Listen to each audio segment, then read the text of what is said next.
Shalom Bapak Ibu Saudara-saudari yang dikasihi dan mengasihi Tuhan. Kita bersyukur hari ini Tuhan boleh memberkati kita. Mari kita datang kepada Tuhan. Tuhan, terima kasih untuk kasih setiamu di dalam hidup kami. Terima kasih ya Tuhan untuk berkat-berkat yang boleh Engkau berikan. Kami sadar ada banyak hal yang tidak berkenan di hadapan-Mu. Ampuni, layakkan dan kuduskanlah kami untuk kami boleh datang kepadamu. Sebentar kami akan membaca dan merenungkan firman-Mu. Berfirmanlah dan biar kami mengerti apa yang menjadi kehendak-Mu di dalam hidup kami. Kami berdoa di dalam nama Tuhan Yesus Kristus. Haleluya. Amin.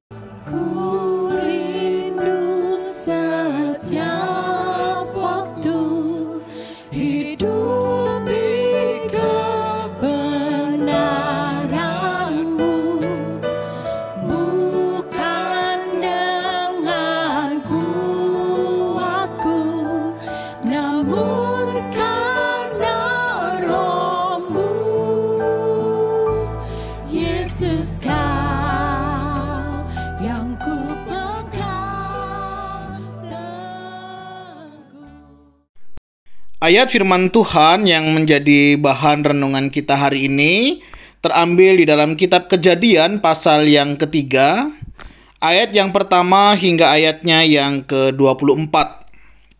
Dalam bagian ini saya akan membaca di ayatnya yang ke-12. Manusia itu menjawab, "Perempuan yang kau tempatkan di sisiku, dialah yang memberi dari buah pohon itu kepadaku. Maka kumakan." Amin. Demikianlah firman Tuhan. Mari kita merenungkannya.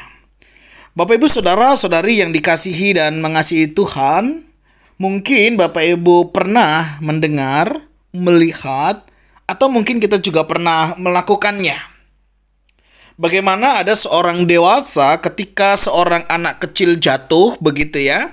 Kemudian dia berkata, "Cup, nak, tenang. Jangan menangis. Nih, Papa sudah pukul lantainya. Ini nih lantainya yang bikin kamu jatuh. Oh, ini meja ini yang menghalangi kamu untuk lewat. Nih Papa sudah pukul ya. Udah cup, jangan nangis, ini Papa sudah pukul." Bapak Ibu Saudara, mungkin hal ini pernah kita dengar, kita lihat, atau mungkin kita juga pernah melakukannya. Pada saat kita melakukannya, mungkin kita tidak berpikir hal-hal yang lain. Kita berharap dengan kita memukul atau memarahi benda yang mungkin membuat anak itu jatuh, tersandung, dan lain sebagainya, kita berpikir hanya yang penting anak ini tenang, anak ini diam. Dan memang betul tidak sedikit ya, anak-anak tiba-tiba bisa tenang dari tangisannya. Anak-anak bisa tenang dari waktu dia menangis. Nah, Bapak Ibu Saudara, tahukah bahwa hal itu ternyata memiliki dampak yang luas dan panjang? Bagaimana kebiasaan itu ketika itu dilakukan, ketika nanti dia beranjak dewasa, dia menjadi orang dewasa, dia melihat, dia memahami, dia mengerti bahwa kalau dia jatuh, kalau dia gagal, kalau dia tidak berhasil, itu karena kesalahan orang-orang yang ada di sekitarnya. Kesalahan orang-orang yang ada di hidupnya, kesalahan orang-orang yang mungkin ada di lingkungannya. Sadar tidak sadar, hal demikian sangat merusak kehidupan anak-anak hari ini dan mereka di masa yang akan datang. Dan itulah Bapak Ibu Saudara, ketika kita jatuh di dalam dosa, sebagaimana diceritakan di dalam kitab Kejadian pasal yang ketiga, bagaimana manusia jatuh ke dalam dosa. Ketika si ular, si iblis itu menggodai manusia untuk memakan buah pengetahuan dan yang baik dan yang jahat itu, tergodalah mereka. Ketika Allah mempertanyakan begitu, menyelidiki siapa ini yang menyebabkan begitu ya, sehingga mereka bisa tahu, mereka bisa merasakan, dan mereka bisa memahami hal ini. Kemudian manusia itu menjawab, "Perempuan yang kau tempatkan di sisiku." Bapak Ibu, mungkin kalimat ini terlihat normal, terlihat biasa. Tetapi tahukah Bapak Ibu Saudara, kalimat ini penuh dengan makna. Di mana ketika seseorang jatuh, seseorang gagal, dikatakan perempuan yang kau tempatkan. Ada satu kebiasaan ketika seseorang jatuh di dalam dosa adalah menyalahkan pihak lain, menyalahkan orang lain. Manusia ini atau Adam yang kita kenal, dia menyalahkan perempuan yang kau tempatkan. Dia menyalahkan manusia, perempuan sebagai penolongnya, dan dia juga menyalahkan Tuhan. Bukankah demikian di dalam kehidupan kita? Ketika kita mengalami kegagalan dalam rumah tangga, tidak sedikit kita menyalahkan pasangan kita. Kita tidak sedikit menyalahkan anggota keluarga kita. Ya gara-gara istriku, ya ini gara-gara suamiku, ya ini gara-gara orang tua kami dulu begini dan begitu. Betapa sering kita menyalahkan orang lain ketika kita mengalami kegagalan, ketidakberhasilan di dalam hidup ini. Ketika kita mengerjakan sebuah proyek, mengerjakan sebuah pekerjaan, tidak jarang di antara kita juga demikian ketika sesuatu yang kita kerjakan tidak berhasil. Mudah sekali untuk kita menyalahkan orang lain. Dan mungkin tidak berhenti pada menyalahkan orang lain, tetapi tidak sedikit juga menyalahkan Tuhan. Kenapa Tuhan kau izinkan hal ini terjadi? Kenapa Tuhan kau seolah-olah membiarkan peristiwa ini terjadi? Bapak Ibu Saudara, inilah kegagalan manusia ketika dia jatuh di dalam dosa. Dia selalu menyalahkan orang lain, pihak lain, bahkan Tuhan juga disalahkan. Perempuan yang kau tempatkan di sisiku. Adam ketika jatuh di dalam dosa, bukannya dia introspeksi diri, tetapi justru menyalahkan orang lain. Dia salahkan pasangannya. Bukankah kita juga sering mendengar ketika seseorang mengalami masalah dalam keluarga? Kenapa Anda selingkuh? Ada orang menjawab, ya karena istriku begini, karena suamiku begitu. Betapa banyak kita mendengar hal-hal yang demikian tanpa disadari. Kenapa ini terjadi? Ya karena saya melakukannya. Karena saya jatuh di dalam dosa. Harusnya kesadaran inilah yang ada. Bukan justru menyalahkan orang lain. Apalagi menyalahkan Tuhan yang seolah-olah membiarkan dia jatuh di dalam dosa.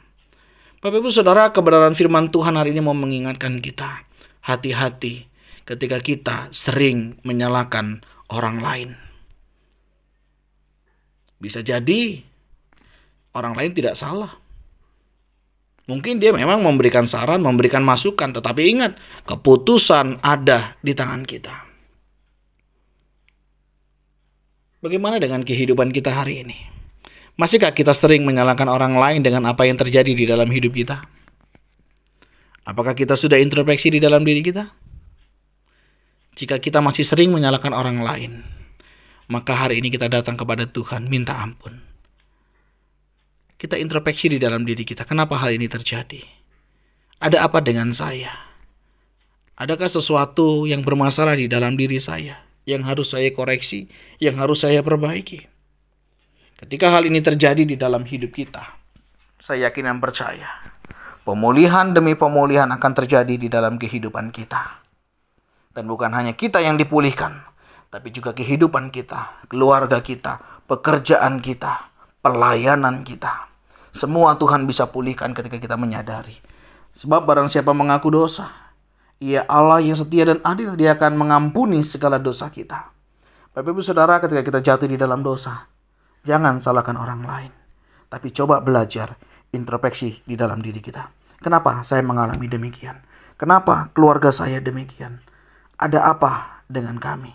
Ini yang penting untuk kita introspeksi di dalam diri kita.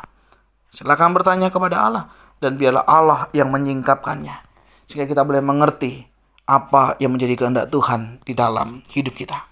Terkadang Tuhan izinkan kita jatuh untuk kita menyadari akan keberadaan kita, untuk kita menyadari bahwa kita membutuhkan Tuhan dan kita tidak bisa lepas dari Tuhan. Bapak Ibu Saudara, mari ketika kita mengalami kegagalan, jatuh di dalam dosa, ingat, introspeksi diri, tanya pada Tuhan, bukan menyalahkan orang lain ataupun menyalahkan Tuhan. Tuhan, terima kasih. Kami sadar ketika kami berdosa, kecenderungan kami adalah melakukan dosa. Tapi kami bersyukur dalam kasih karunia-Mu, Engkau memberikan kami anugerah untuk kami bisa tidak berbuat dosa. Dan tolonglah kami ya Tuhan, untuk kami tidak menyalahkan orang lain, apalagi kami menyalahkan Engkau. Tapi ajar kami untuk berani introspeksi diri. Selidikilah hati kami ya Tuhan. Ajar kami mengenal apa yang menjadi masalah terjadi di dalam hidup kami. Terima kasih ya Tuhan. Ini doa seru kami.